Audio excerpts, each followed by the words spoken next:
स्वागत आपका अनादि टीवी पर। मैं हूं आपके साथ पारुल। दर्शकों, आज बहुत ही सुंदर, बहुत ही खूबसूरत और बहुत ही महत्वपूर्ण दिन है। आज है नवमी का दिन। शक्ति के नवे स्वरूप की पूजा होती है। माँ सिद्धिदात्री का दिन। सिद्धियों को देने वाली, शक्तियों को देने वाली ऐसी है माँ सिद्धिदात्री, और आज उनकी पूजा की जा रही है। आज के दिन आपके 9 दिनों के व्रत का फल आपको मिलता है। आपने 9 दिन उपवास किया, आज आप अपना व्रत पूरा करेंगे। और इसी के साथ आज कंजक भी होगी, यानी कन्या पूजन। और आज खास विशेष पूजा माता रानी के 9 दिनों में होती है, यानी 90 दिन पर होती है। तो आज है माता रानी के 9वें स्वरूप सिद्धिदात्री जी का दिन। आज माता रानी की पूजा करेंगे। कैसे करेंगे, क्या कुछ आपको करना है, कन्याएं कितनी खिलानी है, क्या भोग आज आपको खास लगाना है, क्या चीज़ें माँ को चढ़ानी है कि माँ प्रसन्न हो जाए और आपकी मनोकामना पूरी हो जाए, आपको इन 9 दिनों के उपवास व्रत का फल मिल जाए। इस तमाम चीज़ें हम आपको आज को बताने वाले हैं। और आज हमारे साथ मौजूद हैं पंडित अरविंद तिवारी जी, जो आज नवमी के दिन हमें बहुत अच्छी जानकारियां देने वाले हैं। बहुत स्वागत पंडित जी आपका अनादि टीवी पर। तो पंडित जी आज हमारे साथ मौजूद हैं। आज है नवमी का दिन, खास दिन है। पंडित जी हमारे दर्शकों को बताइए, सबसे पहले मैं जानना चाहूँगी माँ सिद्धिदात्री का स्वरूप कैसा है, नवमी का महत्व कैसा है, आज उन सिद्धिदात्री जी की पूजा क्यों की जाती है, और क्यों उन्हें सिद्धियों की देवी कहा जाता है, शक्ति देने वाली देवी कहा जाता है। बिल्कुल। और अनादि टीवी के सभी दर्शकों को आज नवमी के यानी चैत्र नवरात्रि की नवमी की बहुत बहुत शुभकामनाएं, बधाइयाँ। तो आज माँ का दिन है, आज सिद्धियों का दिन है। जैसे आप 8 दिन तक 7 दिन तक पढ़ते हैं, 8वें दिन परीक्षा देते हैं और 9वें दिन आज आपका रिजल्ट खुलने वाला है। तो आज सक्सेस का दिन है। जिनका रिजल्ट नहीं खुला और जिनको जीवन में सक्सेस पाना है तो उनके लिए भी आज का दिन है। तो जैसे आपने पहले दिन माँ जगत जननी का पहला स्वरूप यानी माँ शैलपुत्री के रूप में प्रकट हुई। भगवान शिव को पाने के लिए उन्होंने तपस्चारिणी यानी अपर्णा का स्वरूप लिया। फिर उनका विवाह हुआ माँ चंद्रघंटा के स्वरूप में। फिर इसके बाद उन्होंने इस ब्रह्मांड को उत्पन्न किया। कार्तिकेय के रूप में, स्कंद के रूप में स्कंद माता बनी। फिर महिषासुर का मर्दन किया। फिर रक्त बीज का विनाश किया। फिर शुंभ और निशुंभ का विनाश करने के लिए उन्होंने पार्वती का स्वरूप लिया, जो कि दुर्गा का ही एक स्वरूप है। बाद में वो महागौरी के स्वरूप में आ गई। और आज सिद्धिदात्री का दिन है।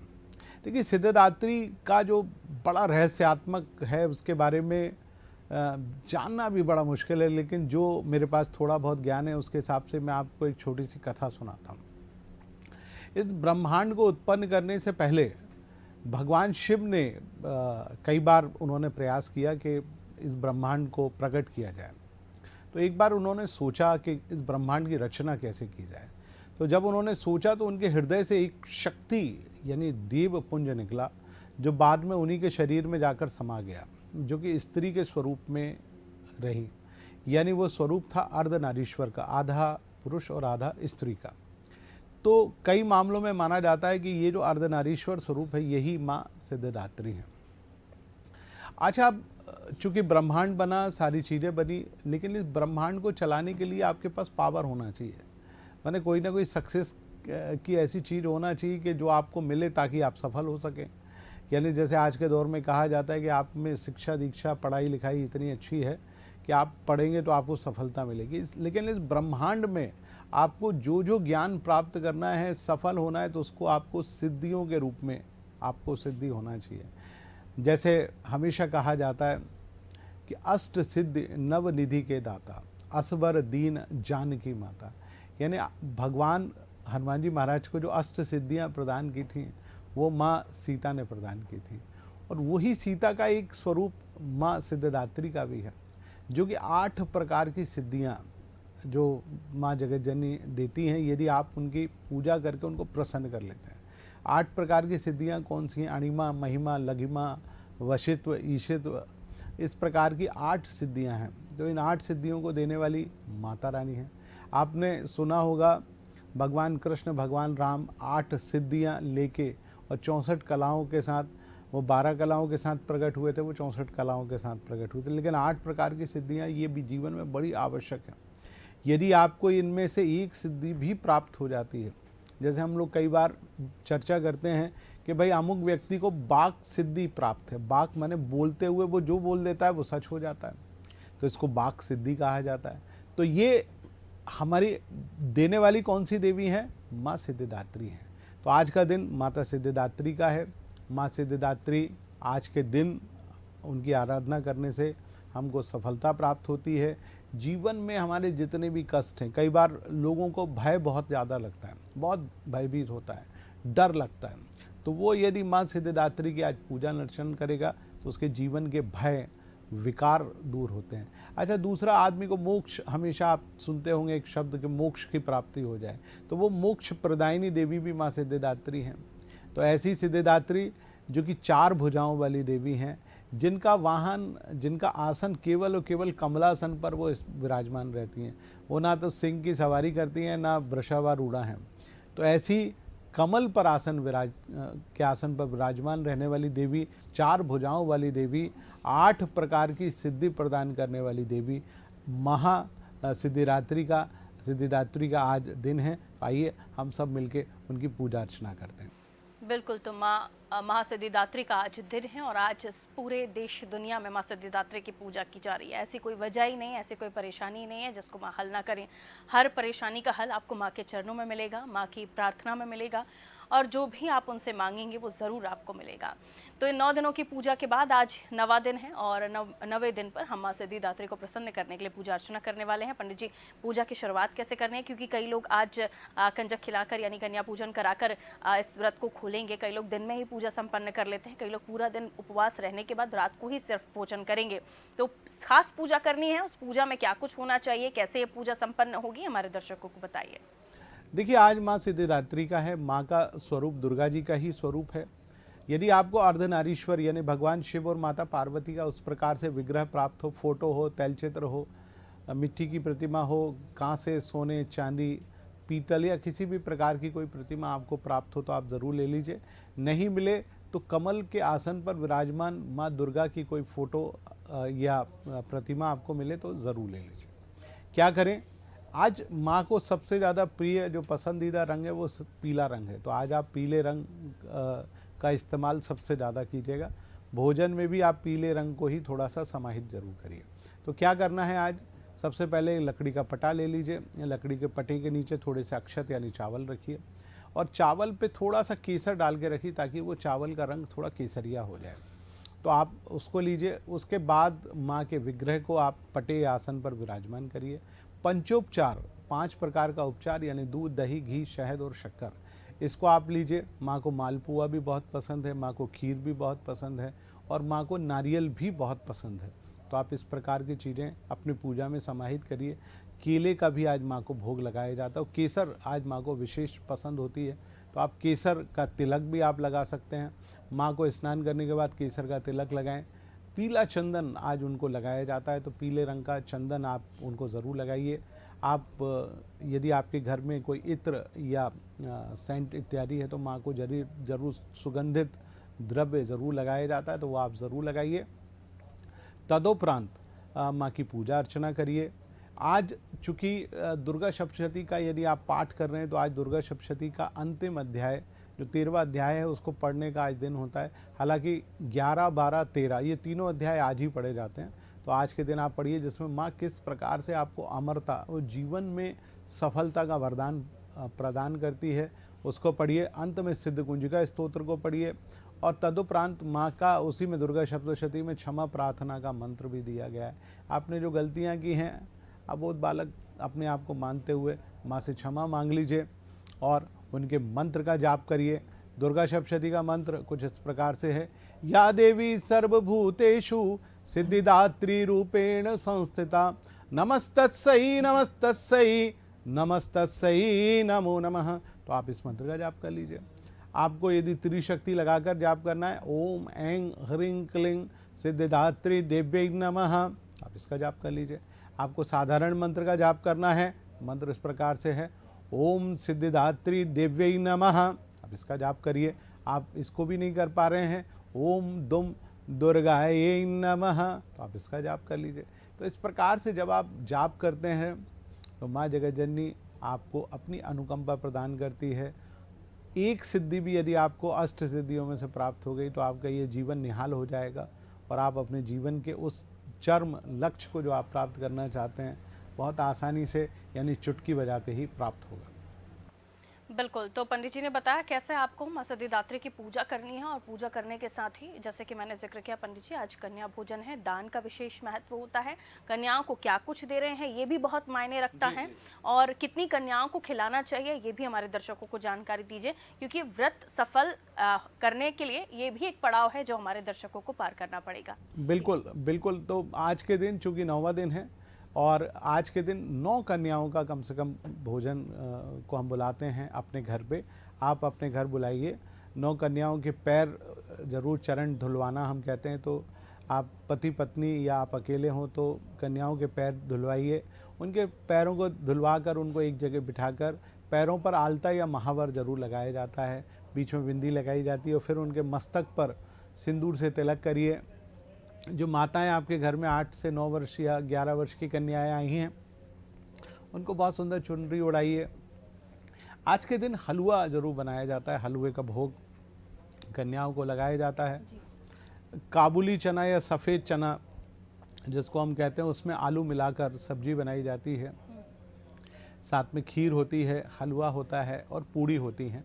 ये अमूमन हर जगह जहाँ कन्या भोजन होता है उसको आप ज़रूर कराइए, इससे माँ बहुत प्रसन्न होती हैं। क्योंकि 9 के संख्या में आज 9वां दिन है, आज आपको सिद्धिदात्री का आशीर्वाद चाहिए। तो वो जो 9 कन्याएं हैं 9 देवी के स्वरूप में आपके घर पधारी हैं, साथ में 1-2 लंगूरों को भी बुलाइए जो कि पुरुष बच्चे होते हैं, तो उनका 11 की संख्या में संपूर्ण करिए।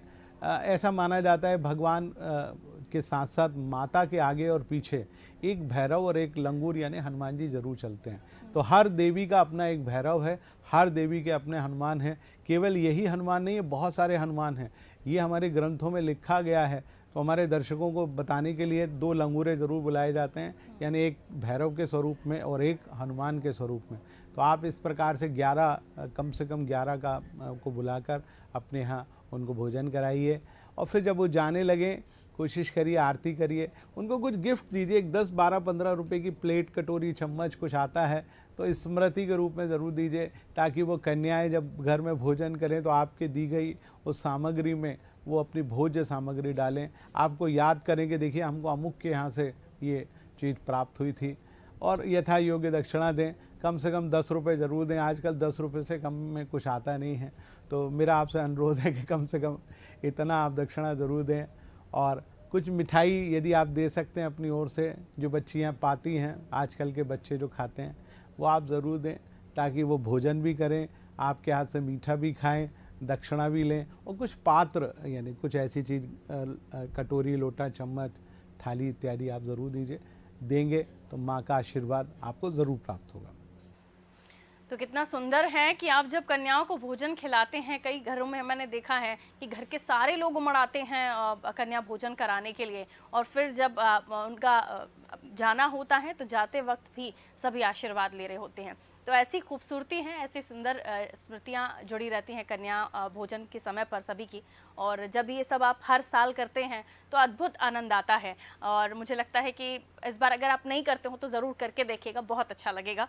और जब ये जाती हैं पंडित जी, तो वो जो छोटी छोटी कन्याएं आपके सर पे हाथ रख के आशीर्वाद देकर जाती हैं, अद्भुत महसूस होता है। पंडित जी, कहीं पर ये भी कहा गया है कि जब वो जाएं तो उनके हाथ से कुछ चावल लेकर भी आप अपने घर में रखिए आशीर्वाद स्वरूप, तो क्या ऐसा भी कुछ है, और अगर ऐसा है तो ऐसा क्यों करना चाहिए?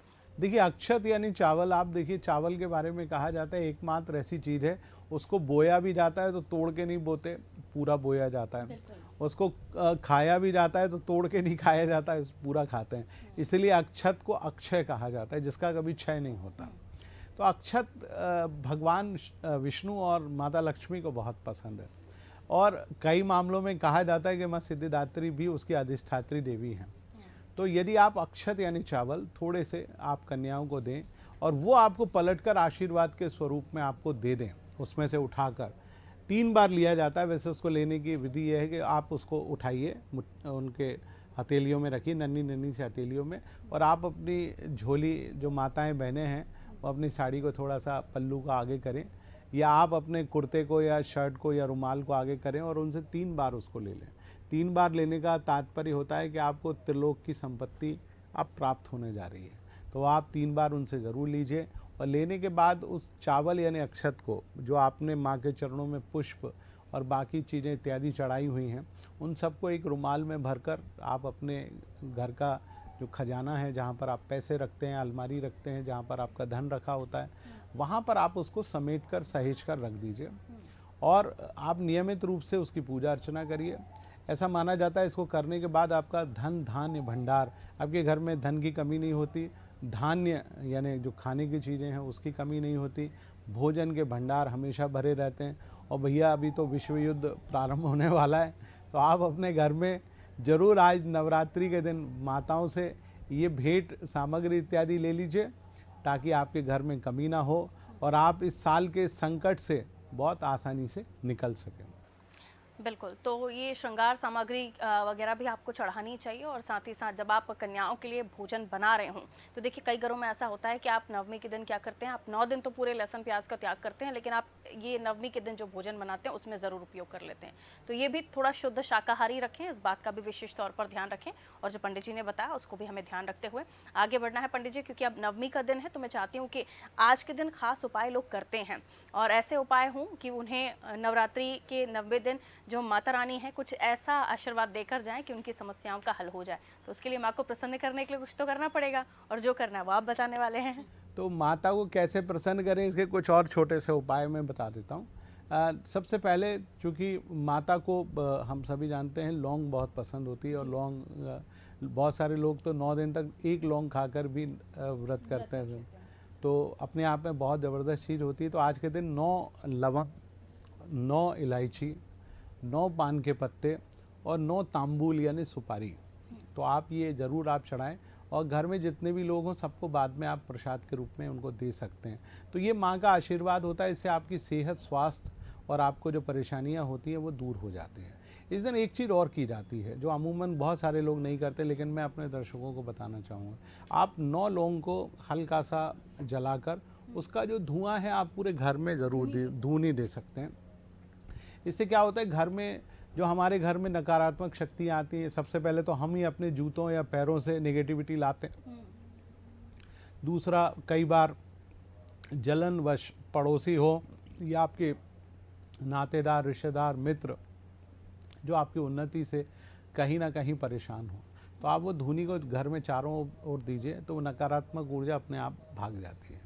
तीसरा, आज के दिन चूँकि बहुत सारे लोग अष्टमी को हवन करते हैं, बहुत सारे लोग नवमी को हवन करते हैं, तो नागफनी की जो कीलें होती हैं आपको बाज़ार में मिल जाएंगी, कम से कम 9 कीलें आप ज़रूर ले लीजिए नागफनी की और उनको हवन कुंड में डाल दीजिए जहाँ हवन हो रहा है।